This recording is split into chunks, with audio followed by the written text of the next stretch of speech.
Alright, so we're going to do an update video here. This is the 2018 Ram Express with the 5.7 Hemi, four-wheel drive. So it's got 27,000 miles on it. I'm doing an oil change on it. I'm actually switching the type of oil that I use, going to a synthetic blend instead of conventional, but still 5W20 and still meets the Chrysler, was it 63 MS 6395 specification. But anyway, so I'm going to talk about what's good and what's bad and what I've learned about this truck thus far. Alright, so the good thing about this truck, it's got the 5.7 Hemi, tons of power, 392 gears. It works really great for towing. Like, I really like that. The price of this truck was very reasonable because it's the Express and it's more of a basic package. So in the way of trying to get an F-150 with a 5-liter that was four-wheel drive like this, I couldn't get in the even close to the same ballpark, even with all the rebates and discounts. So those are the good things. It's got a lot of power, it's basic, and the price was right. Now let's get into the not so good stuff. Shortly after I owned the truck, there were two recalls on it for software upgrades, I guess. So that's really not that big of a deal. So when I called about the recall, they looked up my name and the vehicle that I bought, and then told me that there's a third recall, something to do with the tailgate.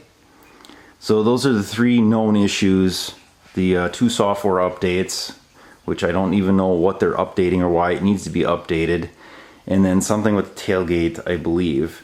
Now, issues that I've had is the most important one, I think, is there's a tick, or I'm not going to say a knock, but there's definitely some sort of noise. I don't think it's an exhaust leak. It sounds like it's on the upper end of the engine, probably valve train, I'm guessing. And I did a little research on the interweb, and I don't know if you can get anywhere with that, because this is a pretty new truck. I guess Dodge, Ram, whoever had an issue with that in previous generation 5.7 Hemis. But there definitely is some noise, so I don't know exactly what the issue is with that. And of course, when you read these forums, guys say, well, it's the oil you got to use. You got to use a full synthetic, which that's not what Dodge says. It says in the owner's manual, as long as it's a 5W20 that meets that MS 6395 Chrysler specification, it doesn't matter, so they're not going to question that. I'm using only genuine Mopar filters, so that's not an issue. I've heard guys say, oh, the Mopar filters are the problem, that's why they're doing it. I read that a guy said you need to put motor honey in it. I don't know that I'd be putting motor honey in a truck with 27,000 miles on it. That makes absolutely no sense. Some guys said it was something to do with how this truck goes into like 4 cylinders for that eco whatever fuel saving mode, and that stuff gets gummed up because it's not running on 8 cylinders all the time. I don't know, maybe, I guess. So their solution was you're supposed to run seafoam. Every oil change you should put in some seafoam to loosen everything up. You would think if that's the issue that Chrysler, Ram, whoever owns the company would have had something out on like a TSB or service bulletin about that. I haven't heard anything. And then one of the other issues is too, if you start the truck and let's say we back it out of the garage here, if it's a cold start, we start it up, back it out, shut it off. If we go to start it after that, there's significant engine, like there's no oil on the top end of the engine, like kind of like when you drain the oil and you start it for the first time. I don't think that that's right. And again, some people say, oh, that's the Mopar filter, there was issues with the filter, but you would think at this point that would be worked out. So those are the issues I have, that the knocking or ticking in the engine, the kind of dry start if you back it out and restart it. So I try not to do that. If I back it out, I leave it run, because that seems to kind of fix it. One other issue is with the key fob. If I go to unlock the doors, it will only unlock the driver's door some of the times, and other times I can get all the doors unlocked. I can keep pressing the unlock button, and everything lights up like it's unlocking, everything flashes, the headlights, taillights and all that, but it will not unlock the other doors. So maybe that's part of that software update, maybe not. but there definitely is some quirks with this truck. So I did take some video of the engine running with the 5W20 conventional, just so you can kind of hear it run. I don't know that you're going to be able to hear the actual noise that I'm hearing. Alright, so let's take a listen here and see if we can pick it up on camera.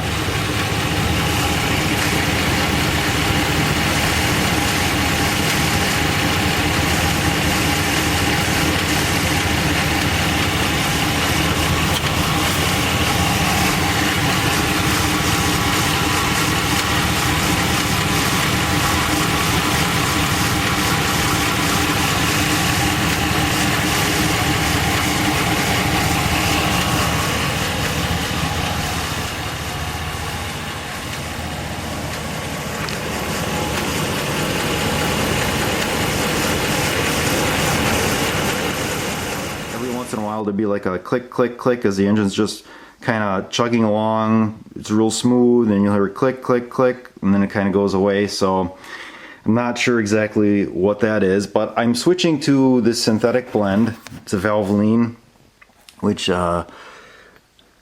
shouldn't be any issue there. Come on. And then if we look in right there, you'll see it in the middle of the screen. It says Chrysler MS 6395. So it meets all the specifications for this engine. I'm switching. I don't know. I guess I gave into some peer pressure on the internet about type of oil. So instead of running conventional, I'm running a synthetic blend, which should be better. I don't know that that's going to fix anything. Oh, there was another comment about running a 0W20 because the oil works better in colder climates, and yeah, it doesn't matter if it's hot or cold. Weather-wise, the engine makes the noise no matter what. So, and I don't recall it making that when I first got the truck, when I first bought it. So yeah, I don't know. It's kind of frustrating, and honestly, this may be the final Ram, Dodge, Chrysler, Jeep, Eagle, whatever you want to call it, that I'll ever buy. I had one probably 20 years ago, and it was a piece of junk. It was always something breaking on it. And when this truck started getting those recalls coming in and all these little quirks with these different things, I was like, yep, that is the Dodge I remember. It's just little quirks. So good thing is it's still under warranty, so they'll be taking care of it that way. But I don't know. Like I said, the good points are it's got a ton of power for towing. The price is right. And this model is more of the basic. So after we get the oil changed here, we'll let it idle again and see if we can hear that ticking sound. Alright, so I got the oil changed. I filled it back up, and I'm gonna start it up here and see if we get any noise upon startup that we can pick up on the camera here.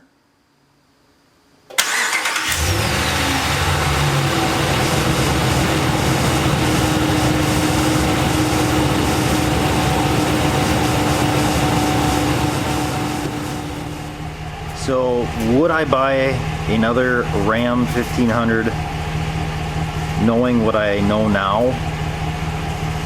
Probably not. I would have bought a F-150 with a 5-liter, not even wasting my time looking at a Ram. But I'm going to see this thing through, and it'll be interesting to see exactly what we find out. I'm assuming nothing, and if it's anything like the issues with this thing, which is a whole video in itself, which that's frustrating as well. Maybe I'm just I'm not pounding this truck hard enough, I guess, if that's the same type of issue that I'm having with my tractor here. I guess I baby my stuff too much, which I don't think is the case, because this truck sees a fair amount of towing. So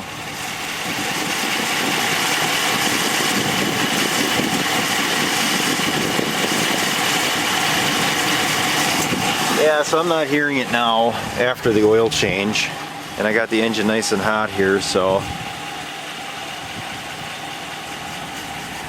that's going to be it for now. Definitely would think twice if I was buying a Ram. We'll see what the dealer says, and we'll see what they come up with, and we'll go from there.